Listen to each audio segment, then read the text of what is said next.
Viewers, এই নাস্তাটা এত মজা হয় না তৈরি করলে বিশ্বাসই করবেন না। আসুন আমরা তৈরি করি। আসসালামু আলাইকুম, welcome to my channel Jerifa kitchen blog. এনে আমি আটা নিয়েছি, আটার মধ্যে লবণ দিয়ে দিলাম আর একটু রিফাইন তেল দিয়ে দিব। দিয়ে আমি ভালো করে মিশিয়ে নিব। ভালো করে মিশিয়ে এই নাস্তাটা এত মজা হয়, তাড়াতাড়ি তৈরি করে নিতে পারবেন খুব কম সময়ে। আমার লবণটা মেশানো হয়ে গেল। এখন আমি একটু একটু করে পানি দিয়ে একটা ডো তৈরি করে নিব। একবারে পানিটা দিব না, একবারে দিলে বেশি হয়ে যাবে, ওই জন্য কম কম করে পানি দিব। আমি এখন অফ ক্যামেরায় ডোটা রেডি করে নিব। ডোটা যে হয়ে গেছে, আমি একটু তেল উপরে দিয়ে মেখে নিব। নিয়ে আমি 5 মিনিটের মতন রেস্টে রেখে দিব। 5 মিনিটের মধ্যে রেস্টে রেখে দিয়ে আমি কড়াই বসিয়ে দিয়েছি। কড়াই গরম হয়ে গেছে, তেল দিয়ে দিয়েছি, সরষের তেল। তেলটার মধ্যে আমি পেঁয়াজ দিয়ে দিলাম। ছোট সাইজের একটা পেঁয়াজ নিয়েছি, 2-3টা কাঁচা লঙ্কা নিয়েছি, কয়েকটা জিরা দিলাম। দিয়ে নেড়ে চেড়ে নিব। নেড়ে চেড়ে নিয়ে এর মধ্যে আমি ডিম দিয়ে দিলাম ফাটিয়ে একটা। আপনারা শুধু আলু দিয়েও করতে পারেন, ডিম মিশিয়েও করতে পারেন। মরিচ গুঁড়া, হলুদ গুঁড়া, আদা রসুন, লবণ সব কিছু একেবারে দিয়ে মিশিয়ে ডিমটা ভেজে নিব। ভেঙে ভালো করে নাড়াচাড়া করে এনে আমি একটা আলু ভুজুরি করে নিয়েছি, আলুটা দিয়ে দিলাম। এর মধ্যে দিয়ে হালকা আছে নেড়ে নেড়ে ভেজে নিব। মাছ দিয়া নাড়ে নাড়ে ভাজা নিব।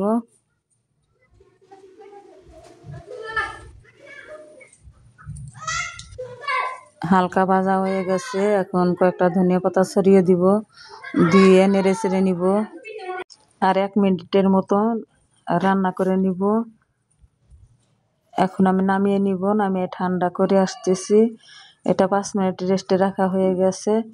এখন কয়েকটা লেচি বের করে নিব। এর মধ্যে গনে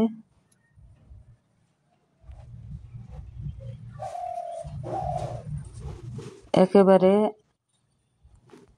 ডোটা শক্ত হবে না, নরমও হবে না। 6টা লেচি বের করে নিয়েছি। আরো হবে, লেচির মধ্যে একটু একটু করে বের হবে। আমি এখন রুটি বেলে নিব।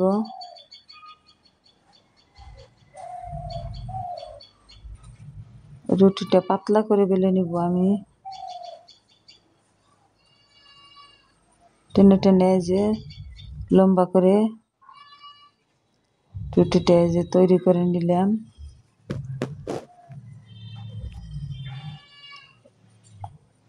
আমার রুটিটা কিন্তু বেলা হয়ে গেছে, পাতলা করে দেখে বুঝতে পারছেন। এখানে আমি পুরটা এখন দিয়ে দিব। এর মধ্যে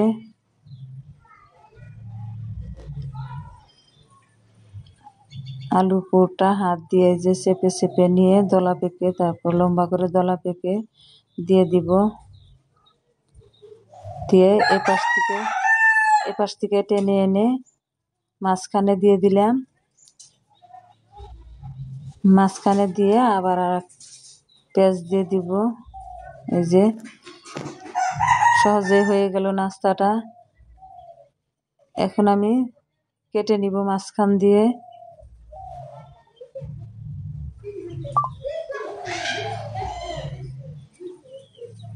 কেটে নিয়ে আবার 2 সাইডে আমি কেটে নিব। বেশি লম্বা হয়ে গেছে। খুবই সহজ, কম সময়েই তৈরি করে নিতে পারবেন। ব্রেকফাস্টে, ডিনারে খেতে পারবেন। 2 সাইডে কেটে নিলাম। একটা নাস্তা কিন্তু রেডি হয়ে গেল। এভাবে আমি তৈরি করে নিব সব কটাও অফ ক্যামেরায় তৈরি করে নিব। আমার এই যে নাস্তাগুলো তৈরি করা হয়েছে, অনেকগুলো নাস্তা হয়েছে এক বাটি আটায়। কয়েকটা চালের গুঁড়া নিয়েছি, চালের গুঁড়ার মধ্যে আমি পানি দিয়ে দিলাম।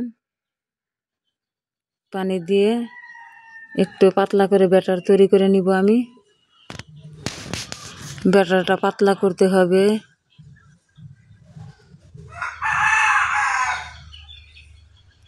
এই যে আমার কিন্তু একটু লাঞ্চ নাই, এখন পানি দিয়ে দিব।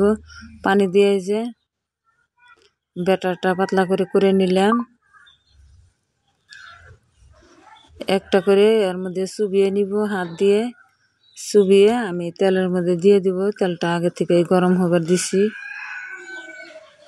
হালকা আছে ভেজে নিব। ভিতরটা কাঁচা থাকতে পারে, উপরটা পুড়ে যেতে পারে, ওই জন্য হালকা আছে ভেজে নিব। 3টা দিয়ে দিলাম আমি। হালকা হয়ে আসলে একটু উল্টে দিব।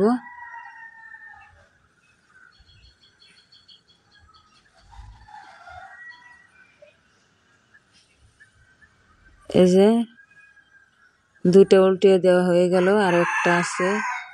চালের গুঁড়াটা দেওয়ার জন্য উপরটা অনেকটা মুচমুচে হবে, নাস্তাটা খেতে ভালো লাগবে। আপনারা ময়দা আটাও দিতে পারেন। এই যে হয়ে গেছে আমার কিন্তু নাস্তাগুলা। অফ ক্যামেরায় সব কটা তৈরি করে নিলাম। ঝটপট হয়ে গেল নাস্তা। বাচ্চাদের টিফিনেও দিতে পারবেন, ব্রেকফাস্টেও খেতে পারবেন, বিকালে চায়ের সঙ্গেও খেতে পারবেন। এত পর্যন্ত যে বন্ধুরা চলে আসছাও তাদের অসংখ্য ধন্যবাদ, অনেক ভালোবাসা। নতুন বন্ধু হলে নতুন নতুন ভিডিও পাইতে চ্যানেলটা সাবস্ক্রাইব করে পাশে থাকো, লাইক কমেন্ট শেয়ার করো। পরবর্তী ভিডিওর জন্য অপেক্ষা করো। আবার কালকে ফিরে আসতেছি। আল্লাহ হাফেজ, আসসালামু আলাইকুম।